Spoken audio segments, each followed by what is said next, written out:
Autumn was changing the leaves from green to brown. The fields were changing too, from yellow stubble to brown earth. As Thomas puffed along, he heard the chug, chug, chug of a tractor at work.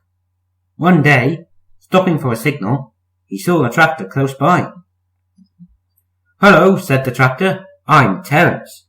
I'm ploughing." "I'm Thomas. I'm pulling a train. What ugly wheels you've got." "They're not ugly. They're caterpillars," said Terence. "I can go anywhere. I don't need rails." "I don't want to go anywhere," said Thomas huffily. "I like my rails, thank you." Thomas often saw Terence working, but though he whistled, Terence never answered. Winter came, and with it dark heavy clouds full of snow. "I don't like it," said Thomas's driver. "A heavy fall is coming. I hope it doesn't stop us." "Pooh," said Thomas, seeing the snow melt on the rails. "Silly soft stuff, nothing to it." And he puffed on, feeling cold but confident. They finished their journey safely, but the country was covered, and the rails were two dark lines standing out in the white snow.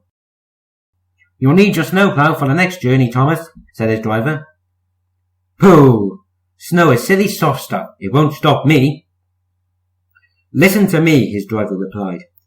"We are going to fix your snowplow on, and I want no nonsense, please." The snowplow was heavy and uncomfortable, and made Thomas cross.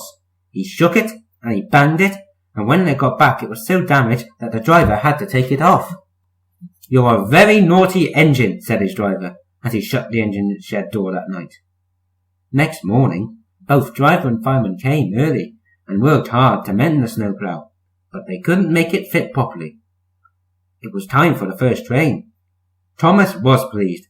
"I shan't have to wear it. I shan't have to wear it," he puffed to Annie and Carlo. "I hope it's all right. I hope it's all right," they whispered anxiously to each other. The driver was anxious too. "It's not bad here," he said to the fireman, "but it's sure to be deep in the valley." It was snowing again when Thomas started, but the roads were not covered. Silly soft stuff, he puffed. "I didn't need that stupid old thing yesterday, and I shan't today. Snow can't stop me." And he rushed into the tunnel, thinking how clever he was. At the other end he saw a heap of snow falling from the sides of the cutting. "Silly old snow," said Thomas, and charged it. "Cinders and ashes," said Thomas. "I'm stuck." And he was. "Back, Thomas, back," said his driver. Thomas tried, but his wheels spun and he couldn't move. More snow fell and piled up around him. The guard went back for help, while the driver, fireman, and passengers tried to dig the snow away. But as fast as they dug, more snow slipped down until Thomas was nearly buried. "Oh, my wheels and coupling rods," said Thomas sadly. "I shall have to stop here till I'm frozen. What a silly engine I am." And Thomas began to cry. At last, a tooting in the distance told him a bus had come full of passengers. Then Terence chugged through the tunnel. He pulled the empty coaches away, and then came back for Thomas.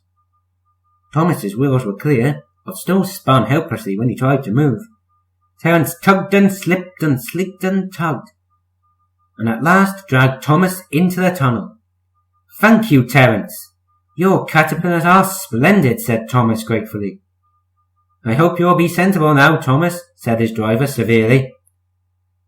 "I'll try," said Thomas as he puffed home.